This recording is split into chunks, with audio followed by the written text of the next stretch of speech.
Oh shit. This is like that scene out of Baby Boy when Sweet Pea was talking about going to hell. When he said, I don't want to get to those gates. And they tell him, turn your ass around, nigga. That's what's happening in this episode. I think the person might have watched the movie Baby Boy. But anyway, Linka's ass got spared after, you know, saving the girl in that plane and everybody else saving the world 4 or 5 times. They forgive him for making that one mistake. It was a big mistake, but they forgave him for him after he saved the world. No, I'm just joking. He didn't save the world, but after he helped out with that mission. Anyway, they got him on Squad 1 now. They put him, that girl Lisa or Risa, whatever her fucking name is, Teresa, and this other boy named Coda. They put their asses on Squad 1. Now, I do know the other 2 have God Arcs that's the special new God Arcs. I think Kota might have it too, but I'm not 100% sure. I need to go back and find out. I know I'm fucking up. But to be honest, at this point in time, right now, it really doesn't matter. We'll find out whether he does or not. It really doesn't fucking matter at this point. But I'm pretty sure he does. Anyway, Coda and Linka, they go out to the slums, you know, start shopping and shit. This boy's like preppy. He's shopping, getting all the Abercrombie and Fitch that he can.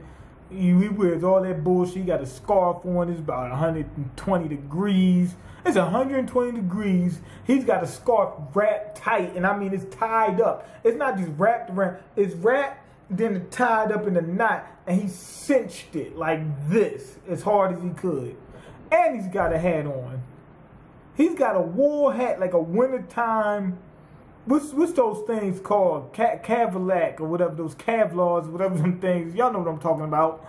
He's got a full ski mask, and it's 120 degrees outside.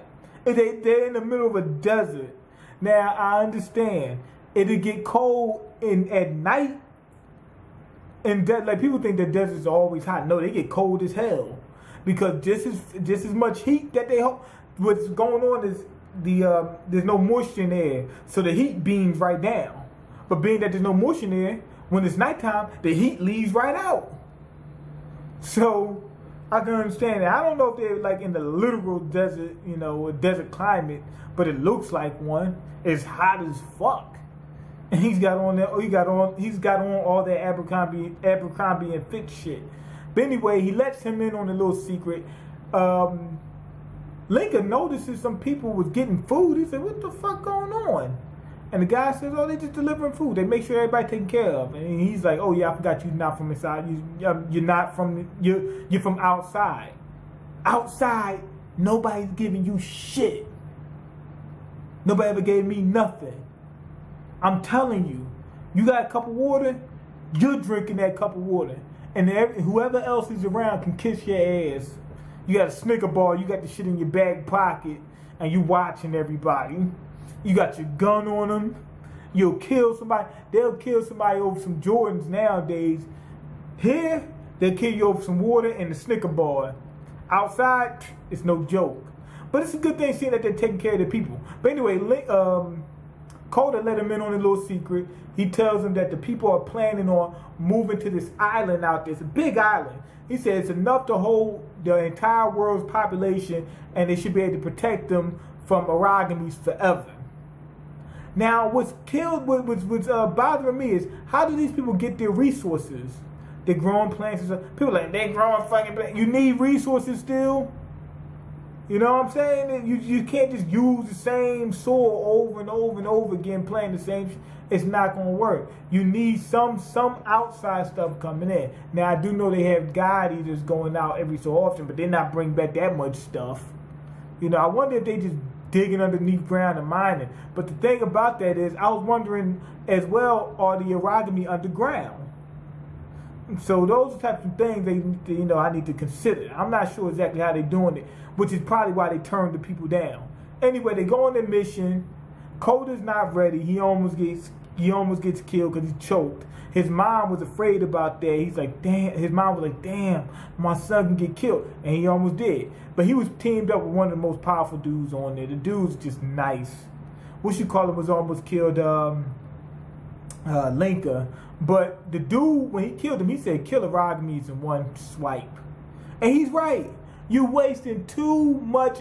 Look, Linka's out there boxing with the dude like this. He's going in, he trades a couple blows, he lets it fight, he fights. He's trading with the thing. The dude said, man, just finish that shit. Finish it. And he's right, because you'll run out of energy and next thing you know, you get killed. It might not be that Aragami, it might be another Aragami. But you're so tired because you swung, you out there boxing with him and all. That doesn't work. Kill it in one hit. That's it. So the dude is nice.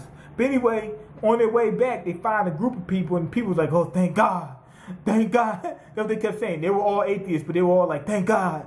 Thank God. They said, thank you. We thought we was dead. We was on our last meal. He said, you see that little piece of bread she got? That was it. And he said, it's still like a motherfucker.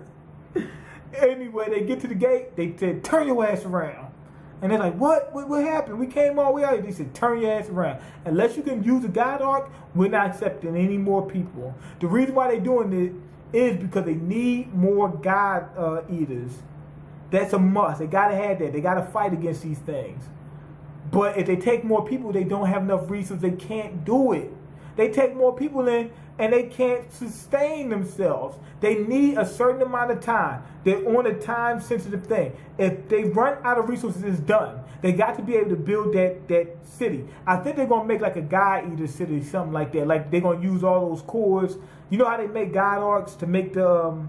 they use Aragimes to make God Arcs. I'm guessing they're going to use Aragimes to build some type of giant dome that's really part Aragami, like the God Arcs are, that can attack or defend. I'm not sure. Because if that big motherfucker that they seen before lands in that city, it's over with. So they got to have something that's big enough, powerful enough that can attack them or defend against them. I'm guessing they're going to use them themselves. So I think they're going to build like a city like that giant big-ass Aragami is going to be able to attack and defend or something like that. I guess that's what the city's going to be able to do. The walls will be able to do it. But anyway, this episode, I'm going to go ahead and give it a 5 out of 5. I enjoyed it. I just think it was really enlightening how they, you know, Linka actually let the shit go and everything like that. And it was like real world shit. They showed this is what happens in the real world. And the Aragamis, them grabbing the cores and whatnot, whatever they're going to do is interesting because I don't know exactly what's going to happen. But anyway, go ahead and leave your comments, like the video, and subscribe because I can't eat. I'm broke, nigga, I'm broke. And you got the power to change that. Peace.